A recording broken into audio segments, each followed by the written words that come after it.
Good morning प्रिय विद्यार्थियों और मेरे शिक्षक भाई बहनों। आज काफी लंबे समय बाद हम प्रस्तुत हुए हैं आपके सामने और बच्चों को हंसी आ रही है, कोई बात नहीं, आने दो। तो देखो, बीच में मैं काफी व्यस्त रहा, विंटर वैकेशन नहीं और अन्य काम लगे रहे, इसलिए आपको समय से वीडियो नहीं भेज पाया। तो आज हम विज्ञान विषय के अंतर्गत अटल आवासीय प्रवेश परीक्षा, हाँ, तो अटल आवासीय विद्यालय और जवाहर नवोदय विद्यालय प्रवेश परीक्षा कक्षा 9 के लिए ये प्रश्न महत्वपूर्ण है। विज्ञान विषय में दहन एवं ज्वाला यानी कंबस्टन एंड फ्लेम एक चैप्टर होता है जिससे एमसीक्यू मल्टीपल चॉइस क्वेश्चन आते हैं परीक्षा में अलग अलग प्रकार के। तो आइए उन पर चर्चा करेंगे, देखेंगे कौन कौन से क्वेश्चन है, क्या क्या है। लिखना शुरू करें। दहन के लिए आवश्यक क्या है, देखो यहाँ पर ये समझ लें हम कि दहन होता क्या है। दहन माने जलना होता है। आप सभी अपने घरों में देखते हैं, सर्दियों के दिनों में हम लकड़ी कंडे जलाते हैं और ये जलन की प्रक्रिया जो होती है, जलना जो होता है, उसके लिए आवश्यक होता है ऑक्सीजन की उपस्थिति। बिना ऑक्सीजन के दहन संभव नहीं है। तो ऑक्सीजन की उपस्थिति में किसी भी ज्वलनशील पदार्थ को जलाना और उससे ऊष्मा और ताप लेना ही दहन कहलाता है। तो दहन के लिए प्रश्न ये बनता है, दहन के लिए क्या आवश्यक है। तो दहन के लिए क्या आवश्यक है, इसके लिए जरूरी है सबसे जरूरी ऑक्सीजन। आपने देखा होगा चूल्हे में जब आप आग जलाते हैं या ज्यादा लकड़ियां चूल्हे में भरी हुई हैं जिससे उसमें ऑक्सीजन नहीं पहुंच पा रही है, तो हम उसको चिमटे से खलखला के उसमें फिर हम हवा फूंकते हैं और हवा के द्वारा कार्बन डाइऑक्साइड पहुंचती है और ऑक्सीजन की मात्रा भी पहुंचती है जिससे वो जलने लगती है। अगला क्वेश्चन देखेंगे, मोमबत्ती के जलने पर क्या उत्पन्न होता है। मोमबत्ती की जलने पर क्या उत्पन्न होता है, इसका आंसर है ज्वाला। देखिए बच्चों, मोमबत्ती आपने सबने देखी होगी, कैंडल जब जलती है तो उसमें ज्वाला के 3 भाग होते हैं, मध्य भाग, पश्च भाग और एंड भाग। सबसे ज्यादा टेम्परेचर तापमान उच्च ताप होता है बाहरी भाग पर और सबसे कम होता है आंतरिक भाग पर। ज्वाला के 3 भाग होते हैं, आंतरिक भाग, मध्यम भाग और बाहरी भाग। तो सबसे ज्यादा अगर टेम्परेचर पूछा जाए कि कौन से भाग पर तापमान सबसे अधिक होता है, तो मोमबत्ती की जो सबसे ऊपरी लो होती है, आप देखेंगे आग जलाने का कागज अगर ऊपर रखे हम तो आसानी से जल जाता है। और कभी कभी हम ज्वाला के बीच में भी हाथ दे देते हैं तो भी उतना ताप महसूस नहीं होता। तो कभी कभी प्रश्न ये आता है बच्चों को, मोमबत्ती में क्या जलता है, मोम जलता है या धागा जलता है, बताओ। अगर खाली मोम जलाया जाए तो मोम नहीं जलेगा, खाली धागा जलाया तब भी नहीं जलेगा। तो इसमें पैराफिन होता है, केमिकल पैराफिन क्या होता है, पैराफिन इसके साथ जलता है और मोम जो है अधिकतर वाष्पित हो जाता है, एवोपरेट हो जाता है। जितनी बड़ी मोमबत्ती होती है उतना मोम हमें प्राप्त नहीं होता, ये हमें अच्छे से पता है, दिवाली में हमने सबने देखा है। तो मोमबत्ती के जलने पर क्या प्राप्त होती है, ज्वाला। ज्वाला के 3 भाग होते हैं, मध्य भाग और आंतरिक भाग और पश्च भाग। अगला क्वेश्चन लिखेंगे, अत्यंत विषैली गैस कौन सी है। अत्यंत विषैली,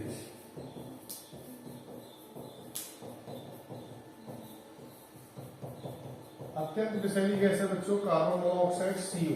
और ये कब उत्पन्न होती है, जब हम कोयले वाली अंगीठी जो होती है, कोयले वाली आपने देखी होगी, कोयले वाली जो अंगीठी होती है आजकल इस समय बहुत प्रचलन में है, उसको जब जलाते हैं हम, इस तरह की होती है वो, इसमें कोयले होते हैं, इसको लगाते हैं, कोक होता है इसमें, कोक और बिटुमिनस।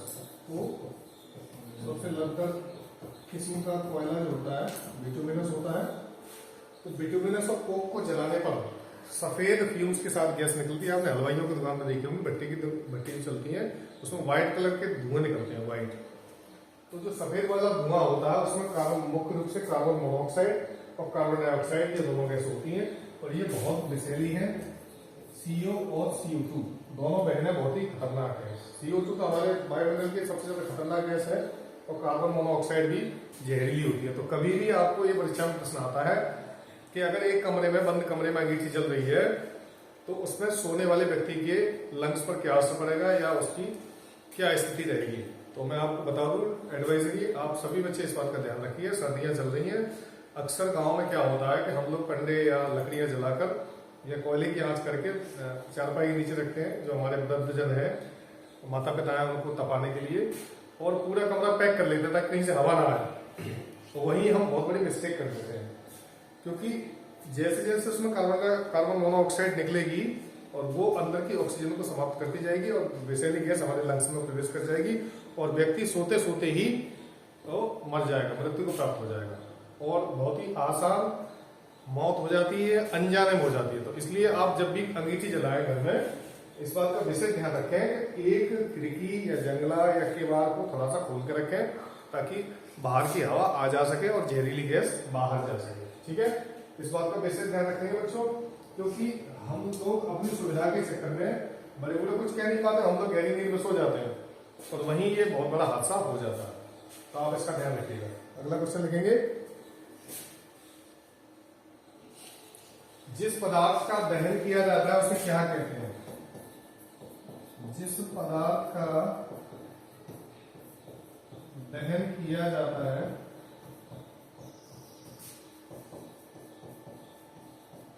उसे क्या कहते हैं?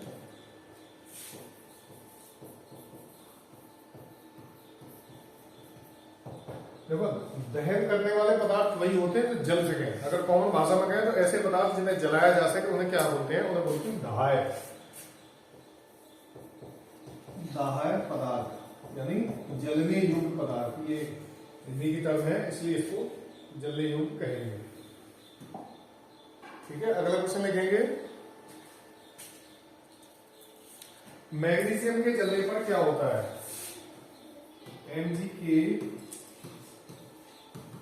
जलने पर क्या निकलता है? तो देखो, हम आने वाले प्रैक्टिकल में आपको समझाऊंगा। जब प्रैक्टिकल कराएंगे तो Mg की स्ट्रिप को जब जलाया जाता है बच्चों, इस तरह की पत्ती होती है, इसको जब जलाया जाता है तो उसमें से बहुत तेज सफेद रंग का प्रकाश निकलता है। सफेद प्रकाश और ऊष्मा निकलती है। क्या निकलती है? ऊष्मा। मैग्नीशियम को, ऑक्सीजन को बस्ती में जब जलाया जाता है तो मैग्नीशियम ऑक्साइड बनता है जलने के बाद। ठीक है, और कार्बन डाइऑक्साइड गैस उत्पन्न होती है और ऊष्मा निकलती है और सफेद प्रकाश निकलता है, व्हाइट कलर का। एकदम जैसे हम जब वो जलाते हैं फुलझड़ी तो निकलता है व्हाइट फ्यूम्स, वैसी व्हाइट फ्यूम्स इसमें निकलती है। अगला क्वेश्चन देखेंगे, स्वतः दहन कौन से पदार्थ में होता है? स्वतः दहन यानी अपने आप जल जाए, किसमें होता है? तो स्वतः दहन होगा फास्फोरस में। पी जिसका फॉर्मूला है, प्रतीक है। फास्फोरस स्वतः दहन होने वाला पदार्थ है, यानी सेल्फ कंबस्ट हो जाता है, सेल्फ कंबस्टन। अगला देखें, माचिस का विकास कब हुआ था या माचिस का आविष्कार कब हुआ था? माचिस का विकास कब हुआ था? ठीक है, तो माचिस का विकास हुआ था बच्चों 200 ईसा पूर्व।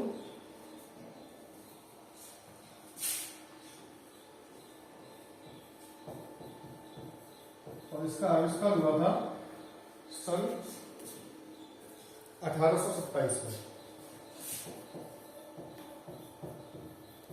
देखिए, ये दोनों अलग अलग चीजें हैं।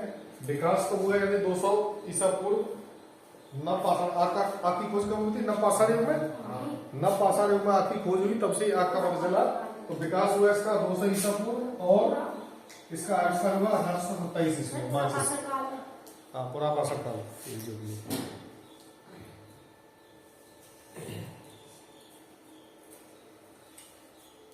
अगला क्वेश्चन लिखेंगे, सूरज की गर्मी का क्या कारण है? बताइए। ग्लोबल वार्मिंग नहीं है।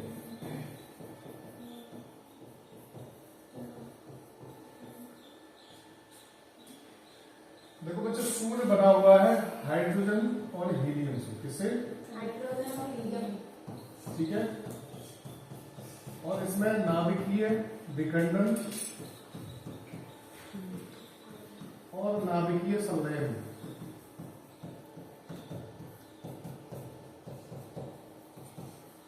नाभिकीय संलयन की क्रियाएं होती है लगातार, तो ऊष्मा नाभिक बनता है, नाभिक टूटता है और हीट रिलीज होती है, जिससे इसमें लगातार गर्मी बनी रहती है।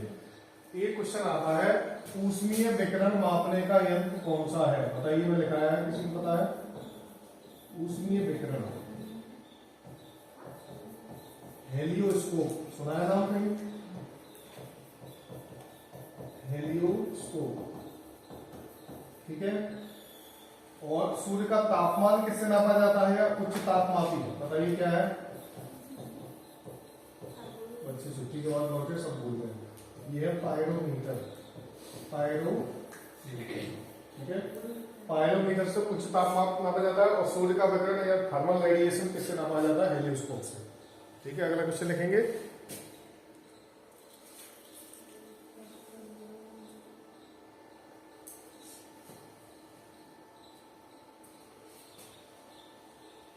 माचिस की तीली पर क्या क्या लगा जाता है?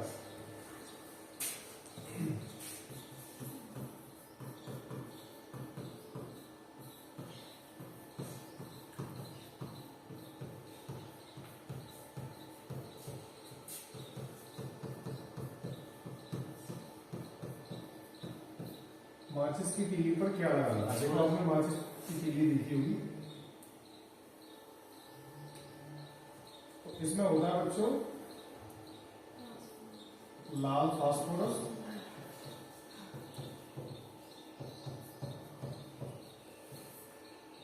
गोंद होता है जिससे ये चिपकती है, और एक और पदार्थ होता है KClO3, पोटेशियम क्लोरेट, KClO3। इन तीनों का मिक्सचर होता है इसमें, जिससे ये ज्वलन पैदा करती है घर्षण के द्वारा। माचिस की तीली और माचिस की डिब्बी दोनों ही जलाने में सहायक होती है, एक दूसरे की पूरक है वो। अगला क्वेश्चन, बारूद में क्या पाया जाता है? बारूद में क्या पाया जाता है? बारूद में पाया जाता है फास्फोरस। आपने देखा होगा आजकल एक नया फैशन में चल रहा है पाइप जैसा, जिसमें फास्फोरस और गंधक का मिश्रण भर के तेजी से मारते हैं, बहुत तेज धुआं निकलता है, प्रदूषण होता है, और बच्चे यंगस्टर्स उससे आनंद लेते हैं कि हाँ बहुत मजा आया।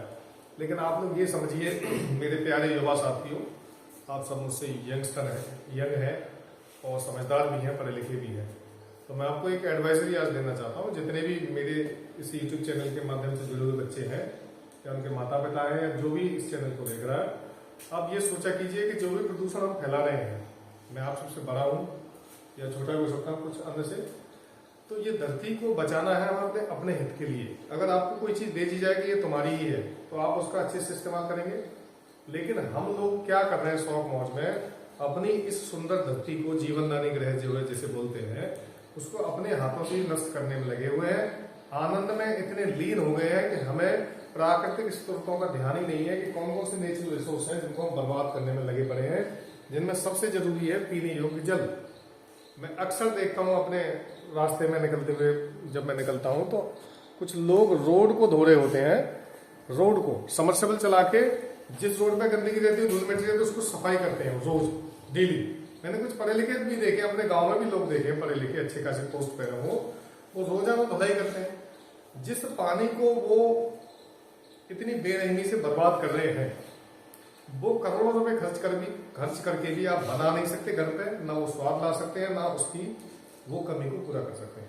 तो पीने योग्य जल को बचाइए और हमारे धरती को प्रदूषण होने से आप ही बचा सकते हैं। आप ही की धरती है, मेरे से ज्यादा आपकी है, तो आप इसको अच्छे से, प्लास्टिक का यूज कम करें, कूड़ा कचरा ना जलाएं, और सबसे जरूरी बात है पीने योग्य जल को बचाएं, क्योंकि अगर पानी नहीं रहेगा तो बिन पानी सब शून्य हो जाता है, पूरी धरती बेकार हो जाएगी, इस धरती का जीवन का अंत हो जाएगा। ठीक है, तो ये थोड़ी सी सलाह थी, आप माने या ना माने, मैं एक टीचर हूं, मेरा बताने का फर्ज बनता है। अगला क्वेश्चन लेंगे, जंगलों में कौन से मौसम में आग अधिक लगती है? तो बताओ,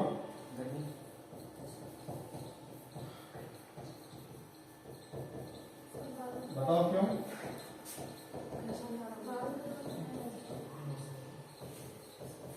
कौन से मौसम में आग लगती है? गर्मी के। देखो गर्मी के मौसम में आप माल में वाष्पन की क्रिया तेज हो जाती है। गर्मी में वाष्पन बहुत तेजी से होता है, जो भी चीजें गीली होती है वो जल्दी सूख जाती है और आपस में रगड़ने से अधिकतर जंगलों में आग लगती है यूकेलिप्टस से। यूकेलिप्टस का जो पेड़ होता है जैसे सफेदा बोलते हैं, उसके शाखाएं आपस में टकराती है, रगड़ती है, उससे घर्षण पैदा होता है, चिंगारी निकलती है जिससे धुआं होता है और बहुत भयानक। अमेरिका के कैलिफोर्निया प्रांत में और जंगलों में इतनी भयानक आग लगती है कि हजारों किलोमीटर के एरिया उस आग की चपेट में आ जाता है और हेलीकॉप्टर से आग बुझानी पड़ती है, तब जाके कहीं आग लगती है। तो जंगल में आग लगती है गर्मी के महीनों में वाष्पन की क्रिया तेज होने से। अगला क्वेश्चन आता है, पेट्रोल की आग को किससे बुझाना चाहिए? पेट्रोल की आग कैसे बुझाए बताओ? पानी से?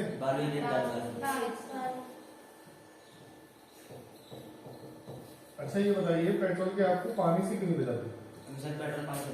हाँ बिल्कुल सही जवाब, पेट्रोल पानी से हल्की होती है और जहां भी वो छिटकेगी वहां तक आग पहुंच जाएगी। तो पेट्रोल की आग बुझाने का सबसे अच्छा तरीका है कि आग का हम दम घोटें। जैसे गला घोटने पे इंसान मर जाता है, उसी तरह आग का गला जब घोटेंगे तो आग बुझ जाएगी। उसको फूंक मारने से ज्यादा शक्ति मिलती है। या हम छोटे से बचपन से सीखते हैं कि आग को फूंक से बुझा दो, जैसे मोमबत्ती को बुझा देते हैं हम, ठीक है। लेकिन पेट्रोल पे जो आग लगती है वो पेट्रोल पानी से बहुत हल्का होता है, पानी डालने पर वो छिटकेगा, दूर जाएगा, बिखरेगा और चारों तरफ आग फैला देगा। इसलिए या तो उसको बालू से या फिर गीले कंबल से या कोई गीला कपड़ा हो या गीली बोरी हो उसको भिजा लें, उसको लपेट दें आसानी से। गैस सिलेंडर में कभी आग लगे तो आप ध्यान रखिएगा, क्योंकि हम लोग बहुत पैनिक हो जाते हैं, जैसे ही सिलेंडर में आग लगती है घबराने लगते हैं, पता नहीं क्या हो गया, फट जाएगा सिलेंडर। हमेशा ध्यान रखें आप इस बात का कि जो घर में गैस सिलेंडर है उसमें ये ध्यान रखिए कि ये कब भरा था, कितनी गैस है इसमें। बाई चांस किसी के साथ ऐसा हो जाता है तो उस बात का ध्यान रखें। और सबसे जरूरी है अपने आप को शांत रखें, बिल्कुल कंट्रोल्ड, क्योंकि परेशानी देख के हमारा दिमाग उतनी अच्छे से काम नहीं कर पाता जितना उसको करना चाहिए। तो हमें पहले शांत रखना है अपने आप को, और शांत रखने के बाद फिर उस सिलेंडर के चारों ओर गीला कपड़ा या गीली बोरी लपेट देंगे जिससे उसका दम घुस जाए और फिर वो बुझ जाए, ठीक है। तो जैसा कि मैंने समझाया कि पेट्रोल की आग को बुझाने के लिए हमेशा उसका दम घोटें या गीला कपड़ा उसके ऊपर लपेट दें। जैसे गैस सिलेंडर में आग लगती है तब भी आप यही विधि अपनाएंगे और घबराएंगे नहीं बिल्कुल। गैस सिलेंडर जब तक नहीं फटता जब तक उसकी पूरी गैस ना निकल जाए। और बच्चे इससे दूर रहे हमेशा, जो एडवाइजरी में बता रहा हूं आपको, बड़े लोग जो है उसको इस्तेमाल कर सकते हैं। पहले उस पर गीला कपड़ा लपेटा, आसानी से जाकर उसके नॉब को बंद कर लें और आग बुझ जाएगी इजी। अगला क्वेश्चन लिखेंगे, ज्वलन ताप किसे कहते हैं? ये लिखा है मैंने, बताओ ज्वलन ताप किसे बोलते हैं?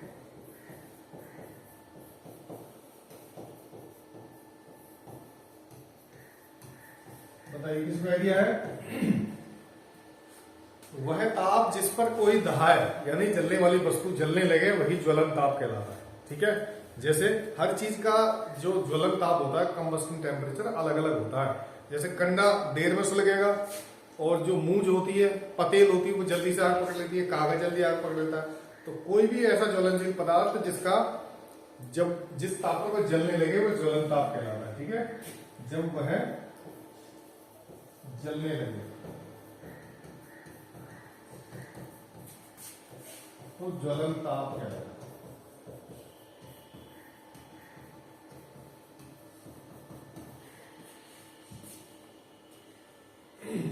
अगला क्वेश्चन लिखेंगे,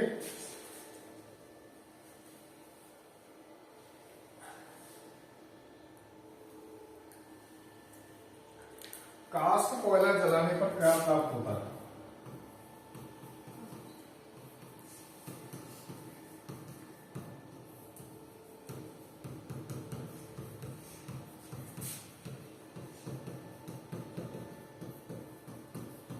अब कोई बच्चा बताए कोयला बनता कैसे है? तो एक तो हम घर में लकड़ी जला लेते हैं, उससे कोयला बन जाता है। कोयला बनाने की विधि है बिना ऑक्सीजन की उपस्थिति में लकड़ी को जलाना और धीरे धीरे जलने देना, उसमें से फ्यूम्स निकलेंगी और यहाँ अच्छा वाला कोयला प्राप्त हो जाएगा। देखिए जैसे लकड़ी का कच्चा लिया, हम होली जलाने वाले हैं, कुछ दिन बाद मार्च के महीने में होली आ जाती है तो हम होली जाते हैं, उसको ऐसे लगा लेते लंबी लंबी। तो ऐसे लकड़ियां ले रहे हैं, लंबी लंबी लगा लें, बीच में कंडे लगा लें, एक एक कंडा बीच में, एक एक मोटी लकड़ी ऐसे लगा लें। और फिर उसमें आग सुलगा दें। अब करना ये है कि उसको जलने नहीं देना, ज्वाला के साथ जलने देंगे तो भस्म हो जाएगी, वाष्पन के साथ सारा कोयला उड़ जाएगा।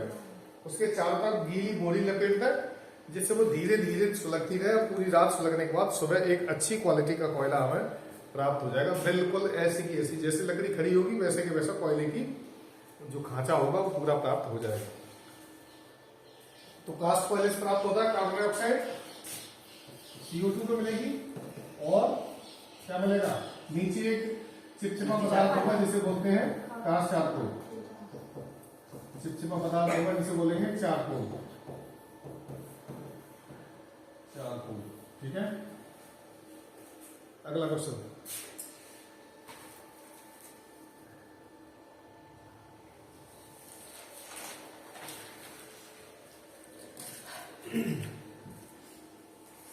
अच्छा, एक क्वेश्चन मैं पूछना चाहूंगा, हमारे ब्रह्मांड में सबसे अधिक क्या पाया जाता है? कौन सी गैस सबसे अधिक है?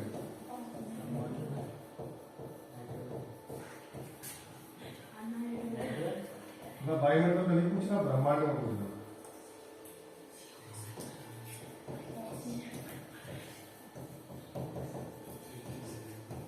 देखिए हम बता चुके हैं लेकिन आप याद नहीं करते, भूल गए, ये बात अलग है। पूरे ब्रह्मांड में, अच्छा सूरज किसका बना है? हाइड्रोजन का। पूरे ब्रह्मांड में सबसे अधिक है हाइड्रोजन। कौन सी है? H2। ठीक है, और H1, H1H2 और 1H3 ये हाइड्रोजन के समस्थान है बच्चों, तीनों। ठीक है, जिनमें से एक को तो हम जानते हैं हाइड्रोजन के नाम से,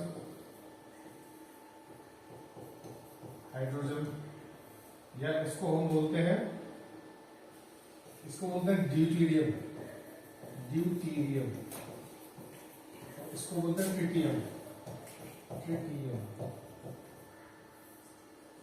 ठीक है, 1H1, 1H2, 1H3। तो ब्रह्मांड में सबसे अधिक पाई जाती है हाइड्रोजन। तो ये जो क्वेश्चन मैंने दहन और ज्वाला में लिखा है, ये संभवतः अटल आवासीय विद्यालय प्रवेश परीक्षा और नवोदय विद्यालय कक्षा 9 और 11 में रिपीट होंगे और आ सकते हैं। आप इनको अच्छे से पढ़िए और हमारे चैनल से जुड़े रहिए, स्टडी विद योरसेल्फ। और अब मैं कंटिन्यू करूंगा अपनी वीडियोस, और मैं नए शॉर्ट्स भी डालूंगा, नए नए तरीके से आपको विज्ञान की जानकारी दूंगा। और एक जरूरी सूचना ये है प्यारे बच्चों, जो भी अलग अलग क्षेत्रों से जुड़े हुए हैं, जल्दी ही हम अपना श्रेष्ठा का बैच स्टार्ट करने वाले हैं। श्रेष्ठा परीक्षा जो कि अनुसूचित जाति जनजाति के बच्चों के लिए होती है। डॉक्टर अम्बेडकर वाचनालय पुस्तकालय पर बैच स्टार्ट होगा और इसकी डेट रखी गई है 20 फरवरी, और आपको फॉर्म मिलना शुरू हो जाएंगे 20 जनवरी से। रजिस्ट्रेशन फॉर्म मात्र 10 रुपये शुल्क रखा गया उसका। तो जो भी अनुसूचित जाति के बच्चे पढ़ना चाहें मेरे से फिजिकली और ऑनलाइन शिक्षण के माध्यम से, वो मेरा चैनल लाइक कर लें, सब्सक्राइब कर लें। और जो फिजिकली पढ़ना चाहते हैं शासनिक क्षेत्र या हाथरस क्षेत्र के जितने भी बच्चे हैं, उनको मैं निःशुल्क शिक्षा देता हूँ पूरी सुविधाओं के साथ, पूरे समर्पण के साथ। मैं और मेरे सहायक अध्यापक श्रीमान गौरव यादव जी, हम दोनों मिलकर इस कारवा को आगे बढ़ा रहे हैं। तो आज के लिए सिर्फ इतना ही, मिलते हैं अगले वीडियो में। देखते रहिए, लाइक करते रहिए। Thank you.